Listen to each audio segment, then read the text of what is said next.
ಪ್ರಿಯ ವೀಕ್ಷಕರೇ, ಮೀಡಿಯಾ ತೇಜಸ್ಗೆ ಸ್ವಾಗತ ಸುಸ್ವಾಗತ. ನಮ್ಮ ದೇಶ ತನ್ನೊಳಗೆ 10 ಹಲವು ವೈಶಿಷ್ಟ್ಯತೆಗಳನ್ನು ತನ್ನೊಳಗೆ ಹುದುಗಿಸಿಕೊಂಡು ಜಗತ್ತಿನ ಗಮನ ಸೆಳೆಯುತ್ತಿರುವ ಅತ್ಯಂತ ಸುಂದರ, ಸ್ವಚ್ಛಂದ ಮತ್ತು ವಿಶಿಷ್ಟವಾದ ದೇಶವಾಗಿದೆ. ಇಂತಹ ಅನೇಕ ಅಚ್ಚರಿಗಳಲ್ಲಿ ನಾವು ಇವತ್ತು ಹೇಳ್ತಾ ಇರೋದು ಭಾರತದ ಹೆಮ್ಮೆ, ಶ್ರೀನಗರದ ಮುಕುಟ ಮತ್ತು ಜಗತ್ತಿನ ಏಕೈಕ ತೇಲುವ ಪೋಸ್ಟ್ ಆಫೀಸ್ನ ಬಗ್ಗೆ. ನಮಗೆಲ್ಲ ಗೊತ್ತಿರೋ ಹಾಗೆ ನಮ್ಮ ದೇಶದ ಅಂಚೆ ವ್ಯವಸ್ಥೆ ಪ್ರಪಂಚದಲ್ಲಿಯೇ ಅತ್ಯಂತ ವಿಸ್ತಾರವಾದ ದೊಡ್ಡದಾದ ಅಂಚೆ ವ್ಯವಸ್ಥೆಯಾಗಿದೆ. ಇಲ್ಲಿ 1,55,000 ಪೋಸ್ಟ್ ಆಫೀಸ್ಗಳು ಕಾರ್ಯನಿರ್ವಹಿಸ್ತವೆ ಮತ್ತು ಸರಿಸುಮಾರು 700ರಿಂದ 800 ಜನರಿಗೆ ಒಂದು ಪೋಸ್ಟ್ ಆಫೀಸ್ನಂತೆ ಕಾರ್ಯನಿರ್ವಹಿಸಲಾಗುತ್ತೆ. ಮತ್ತು ಇದು ಪ್ರಪಂಚದಲ್ಲಿ ಅತ್ಯಂತ ವಿಸ್ತಾರವಾಗಿ ಹರಡಿರುವ ಅಂಚೆ ವ್ಯವಸ್ಥೆ ಕೂಡ ಹೌದು. ನಮ್ಮ ದೇಶದಲ್ಲಿ ಮೊದಲಿಗೆ ಪಾರಿವಾಳದ ಮೂಲಕ, ಕುದುರೆ ಸವಾರರ ಮೂಲಕ ಸಂದೇಶಗಳನ್ನು, ಪತ್ರಗಳನ್ನು ಕಳಿಸಲಾಗ್ತಾ ಇತ್ತು. ಮೊಟ್ಟ ಮೊದಲ ಬಾರಿಗೆ 1788ರಲ್ಲಿ ವಾರನ್ ಹೇಸ್ಟಿಂಗ್ಸ್ ಕಂಪನಿ ಮೇಲ್ ಎಂಬ ಹೆಸರಿನಲ್ಲಿ ಅಂಚೆ ವ್ಯವಸ್ಥೆಗೆ ಕಾಯಕಲ್ಪ ಹಾಕ್ತಾನೆ. ನಂತರ 1854ರಲ್ಲಿ ಡಾಲ್ ಹೌಸಿ ಪೋಸ್ಟಲ್ ವ್ಯವಸ್ಥೆಗೆ ಚಾಲನೆಯನ್ನು ನೀಡ್ತಾನೆ. ನಂತರ ಸ್ವಾತಂತ್ರ್ಯ ಬಂದ ನಂತರ 1964ರಲ್ಲಿ ಈ ಅಂಚೆ ವ್ಯವಸ್ಥೆಗೆ ಭಾರತೀಯ ಅಂಚೆ ವ್ಯವಸ್ಥೆ, ಇಂಡಿಯನ್ ಪೋಸ್ಟಲ್ ಎಂಬ ಹೆಸರಿನಿಂದ ಕರೆಯಲಾಗುತ್ತೆ.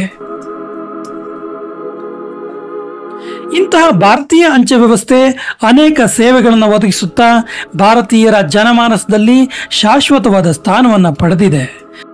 ಇಂತಹ ಜನಾಕರ್ಷಣೆಯಲ್ಲಿ ಮೊಟ್ಟ ಮೊದಲಿಗೆ ಕಾಣಬಹುದಾಗಿದ್ದೇ ತೇಲುವ ಪೋಸ್ಟ್ ಆಫೀಸ್, ಮತ್ತು ಇದು ಪ್ರಪಂಚದ ಏಕೈಕ ತೇಲುವ ಪೋಸ್ಟ್ ಆಫೀಸ್ ಕೂಡ ಹೌದು. ಈ ತೇಲುವ ಪೋಸ್ಟ್ ಆಫೀಸ್ ಇರೋದು ಜಮ್ಮು ಕಾಶ್ಮೀರದ ಶ್ರೀನಗರದ ಅತ್ಯಂತ ರಮಣೀಯ ಪ್ರವಾಸಿ ತಾಣ ದಾಲ್ ಲೇಕ್ನಲ್ಲಿ.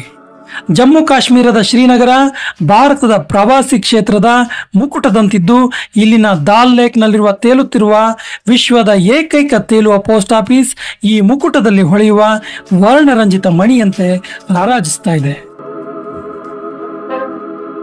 ಈ ಪೋಸ್ಟ್ ಆಫೀಸ್ ಅನ್ನ 2011ರಲ್ಲಿ ಅಂದಿನ information and technology minister Sachin Pilot ಮತ್ತು ಜಮ್ಮು ಕಾಶ್ಮೀರದ ಮುಖ್ಯಮಂತ್ರಿ ಉಮರ್ ಅಬ್ದುಲ್ಲಾ ಉದ್ಘಾಟಿಸ್ತಾರೆ. ಈ ಮೊದಲು ಇದಕ್ಕೆ ನೆಹರು ಪಾರ್ಕ್ ಪೋಸ್ಟ್ ಆಫೀಸ್ ಅಂತ ಹೆಸರಿದ್ದು, ನಂತರದಲ್ಲಿ ಇದಕ್ಕೆ ಫ್ಲೋಟಿಂಗ್ ಪೋಸ್ಟ್ ಆಫೀಸ್ ಅಂತ ಹೆಸರು ನೀಡಲಾಗುತ್ತೆ. ಈ ಹೆಸರನ್ನು ನೀಡಿದವರು ಅಂದಿನ ಅಂಚೆ ಇಲಾಖೆಯ ಉನ್ನತ ಅಧಿಕಾರಿ ಜಾನ್ ಸ್ಯಾಮ್ಯುಯಲ್. ಈ ಫ್ಲೋಟಿಂಗ್ ಪೋಸ್ಟ್ ಆಫೀಸ್ ದೂರದಿಂದ ಇತರೆ ಹಡಗಿನಂತೆ ಕಂಡರೂ ಕೂಡ ಹತ್ತಿರ ಹೋಗಿ ನೋಡಿದಾಗ ಭಾರತೀಯ ಪೋಸ್ಟ್ ಆಫೀಸ್ನ ಚಿಹ್ನೆ, ಅದರ ಬಣ್ಣ ಸ್ಪಷ್ಟವಾಗಿ ಗೋಚರಿಸುತ್ತೆ. ಈ ಪೋಸ್ಟ್ ಆಫೀಸ್ ಶ್ರೀನಗರದ ಜನರಿಗೆ ಅನೇಕ ಅಂಚೆ ಸೇವೆಗಳನ್ನು ಒದಗಿಸ್ತಾ ಇದ್ದು, ಇಲ್ಲಿ ಪ್ರತಿ ತಿಂಗಳು 6ರಿಂದ 10 ಕೋಟಿ ಹಣ ಡೆಪಾಸಿಟ್ ಆಗ್ತಾ ಇರೋದೇ ಇದಕ್ಕೆ ಸಾಕ್ಷಿಯಾಗಿದೆ. ಈ ತೇಲುವ ಪೋಸ್ಟ್ ಆಫೀಸ್ನಲ್ಲಿ 3 ಕೋಣೆಗಳಿದ್ದು, ಮೊದಲನೆಯ ಕೋಣೆಯಲ್ಲಿ ಪೋಸ್ಟಲ್ನ ಆಫೀಸ್ ಇದೆ. 2ನೇ ಕೋಣೆ ಶಾಪಿಂಗ್ ಕಾಂಪ್ಲೆಕ್ಸ್ ರೀತಿ ಇದ್ದು, ಇಲ್ಲಿ ಅನೇಕ ಗ್ರೀಟಿಂಗ್ ಕಾರ್ಡ್ಗಳು, ಪೋಸ್ಟ್ ಕಾರ್ಡ್ಗಳು ಮತ್ತು ಇತರೆ ಅತ್ಯವಶ್ಯಕ ವಸ್ತುಗಳನ್ನು ಮಾರಾಟ ಮಾಡಲಾಗುತ್ತೆ. ಈ ಪೋಸ್ಟ್ ಆಫೀಸ್ನ ವಿಶೇಷವೇ 3ನೇ ಕೊಠಡಿ. ಈ 3ನೇ ಕೊಠಡಿಯಲ್ಲಿ ಭಾರತೀಯ ಪೋಸ್ಟಲ್ನ ಇತಿಹಾಸ ಸಾರುವ ಅನೇಕ ಸಂಗತಿಗಳಿವೆ. ಬೇಸಿಕಲಿ ಇದೊಂದು ಮ್ಯೂಸಿಯಂ ಆಗಿದ್ದು, ಇಲ್ಲಿ ಸ್ವತಂತ್ರ ಪೂರ್ವದಿಂದ ಇಲ್ಲಿಯವರೆಗೆ ಭಾರತೀಯ ಪೋಸ್ಟ್ ಆಫೀಸ್ ನಡೆದು ಬಂದ ದಾರಿ, ಅತ್ಯಂತ ವಿಶೇಷವಾದ ಪೋಸ್ಟ್ ಕಾರ್ಡ್ಸ್ ಮತ್ತು ಸ್ಟಾಂಪ್ಗಳ ಸಂಗ್ರಹವಿದೆ. ಜಮ್ಮು ಕಾಶ್ಮೀರಕ್ಕೆ ವಿಸಿಟ್ ಮಾಡುವ ಪ್ರವಾಸಿಗರು ತಪ್ಪದೆ ಶ್ರೀನಗರ ದಾಲ್ನ ಸರೋವರವನ್ನು ಭೇಟಿ ಮಾಡ್ತಾರೆ ಮತ್ತು ಇಲ್ಲಿನ ತೇಲುವ ಪೋಸ್ಟ್ ಆಫೀಸನ್ನು ನೋಡ್ತಾರೆ. ಮತ್ತು ಇಲ್ಲಿನ ಪ್ರವಾಸಿಗರಿಗೆ ಇನ್ನೊಂದು ಆಕರ್ಷಣೆ ಎಂದರೆ ಇಲ್ಲಿ ಸಿಗಲಾಗುವ ಪೋಸ್ಟ್ ಕಾರ್ಡ್ಸ್ ಮತ್ತು ಸ್ಟಾಂಪ್ಸ್. ಇಲ್ಲಿ ಸಿಗುವ ಪೋಸ್ಟ್ ಕಾರ್ಡ್ಸ್ ಮತ್ತು ಸ್ಟಾಂಪ್ಸ್ ವಿಶೇಷವಾಗಿದ್ದು, ಇಲ್ಲಿ ಮಾತ್ರ ದೊರೆಯುವ ದಾಲ್ ಲೇಕ್ ಮತ್ತು ಶ್ರೀನಗರದ ಸುಂದರ ಚಿತ್ರವನ್ನು ಈ ಪೋಸ್ಟ್ ಕಾರ್ಡ್ ಮತ್ತು ಸ್ಟಾಂಪ್ ಹೊಂದಿರುತ್ತೆ.